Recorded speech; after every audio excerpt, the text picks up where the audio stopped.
Welcome to Leka Eto Speak YouTube channel. Thanks for watching. Please don't forget to subscribe. Lovers all over the world, welcome to our YouTube channel. Gẹ́gẹ́ bí ti mọ̀ wípé update lọ́lọ́kanjọ̀kan náà ni a máa mú wá fún yín. So update eléyìí tí a tún mú wá fún yín yìí nípa ìwúyè ọba Ọwá Òbòkun Àdìmúlà Ìjẹ̀ṣà ni a mú wá fún yín. So ètò bí gbogbo ayẹyẹ bó ṣe lọ, gbogbo ẹ̀ pátápátá ni ẹ máa rí wò lórí YouTube channel wa. Gbogbo bí former president, ààrẹ orílẹ̀-èdè àná, bàbá Ọbásanjọ́ àti igbákejì wọn Atiku Abubakar pẹ̀lú Professor Yemi Osinbajo and Nnamdi Sambo, former vice president under Goodluck Ebele Jonathan. Gbogbo àwọn top politician, àwọn lọ́balọ́ba níjòyè bí wọ́n ṣe kún ìlú Iléṣà, tí wọ́n ṣe bá ọba tuntun tí ó ṣe coronation, tí wọ́n ṣe bá kẹ́yẹ, tí wọ́n ṣe bá dáwọ́ dùnú. So gbogbo àwọn update yìí ni ẹ máa rí lórí YouTube channel wa. So ẹ farabalẹ̀ kẹ́ wo bí ayẹyẹ ìwúyè bó ṣe lọ, gbogbo bí Governor Nurudeen Ademola Adeleke Jackson, gbogbo àwọn ọ̀rọ̀, gbogbo àwọn goodwill message tí wọ́n give, gbogbo bí kábíyèsí tuntun náà ọba Astrop tí ó ṣe give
Oya kí bàbá ń jẹ bàbá kí inú wọn ti bẹ̀rẹ̀ wọn ti bọ̀ kí wọ́n mú bọ́. ọmọ ìdíwọ́dì wà lẹ̀kẹ̀ ọmọ owó lẹ̀kọ̀ ọmọ ìdíwọ́dì wà lẹ̀kẹ̀ ọmọ ẹlẹ́gbẹ̀rún ilẹ̀kẹ̀ ọmọ ẹlẹ́gbẹ̀rún ìrùkẹ̀rẹ̀ ọmọ ọlọ́run bàbá ìjẹ̀sọ́ ọmọ ìlà mẹ́ta sẹ̀yẹ ọmọ ìlà kọ́kọ́rọ́ ikùn ọmọ lẹ́yìn kùlé àdéhùrè bí òrìṣà jẹ́ ìdàbí onílé yìí ọmọ torí oníṣùkẹ̀ ọmọ ọ̀rọ̀ jìgbà inú odò ọmọ ilé ìwàrà ọmọ lẹ́yìn kùlé àdéhùrè ọmọ ìkìládé gbé ọmọ oníyàn odò ọdẹ òrìṣà jẹ́ ìdàbí onílé yìí ọmọ torí oníṣùkẹ̀ ọmọ ọmọbọrúbọ kí yèyé ẹ̀yà dúpẹ́ ọmọ oníkẹ́rù àwò sípò ọ̀tún ọmọ oníkẹ́rù àwò dúró ọmọ ògòǹgò nílẹ̀ olúkẹ̀rù yèé gbàgùtàn mì alágùtàn fi àgògbó gbẹjẹ ọmọ onídọ̀ọ́ni wípọnmi nílẹ̀ ìjẹ̀ṣà ọmọ asírù lórí ẹrú ìtẹ́rú bá kọ́ àmúmìírí ọ̀bàràbàrà fìdí pẹ̀pẹ̀ mọ́lẹ̀ ọmọ abẹ́ni lórí fi yòókù ara jíní ọmọ onímọ̀lẹ̀ tákìtì òbò kẹ́yìn mẹ̀pẹ́ ọba ará ilé ìwàrà ọmọ ọlọ́ni sẹ̀ẹ́rẹ́kẹ ọmọ ọlọ́ni àwẹ̀gbẹ́kùgbé ọmọ ọlọ́ni àsálẹ́bùnmu ní wàrà jílà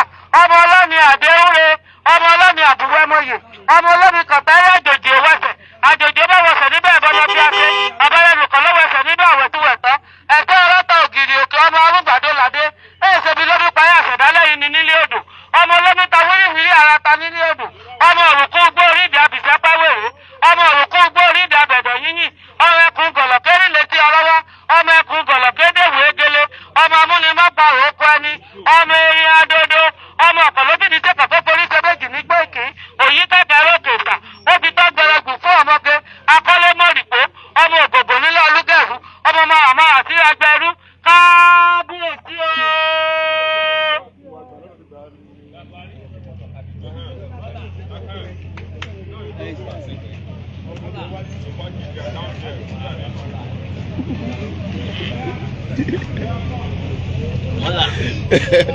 Akoyi kudi akoyi goro.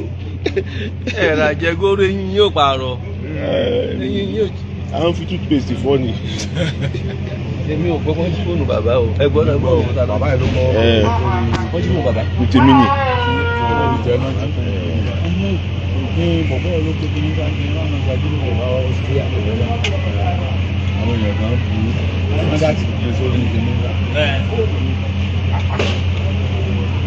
Ọ̀dọ̀ rẹ lọ́nà ti di owó èsì dé